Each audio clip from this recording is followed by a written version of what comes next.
Hey, this video will be a quick guide on buying a skin in Deep.io. Okay, so first of all, if I want to buy a skin, I have to go to here in the pink and press store. And as you can see in the store, there's pet skins and emotes, but I want to buy a skin. So I will stay in the skin section. So I really want a worm skin. Worm is my favorite animal. So I really like the peanut worm. So usually it says buy skin here, but it says log in into your account to buy the skin. So I will just quickly log in. If you don't have an account already, you just press create one now here, but I already have an account, so I'll quickly sign in. Okay, so as you can see, I'm signed in.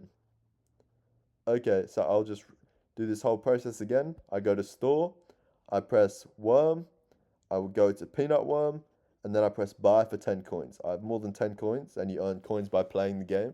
So I'll buy the skin, and I'll press close, then I'll press equip. As you can see, it's now equipped, and I own the skin. So I'll go to FFA, I'll press play, I'll select worm. As you can see, I now have the skin. It's pretty cool. It looks a bit like a sponge. Anyways, that's about it, guys. I mean, there's all these skins you can buy. It's pretty cool. There's hundreds of skins. They come out frequently. Some are more expensive than others. My favorite skin is this one. It's the best skin of all time. Anyway, thanks for watching, guys. I'll see you in the next video.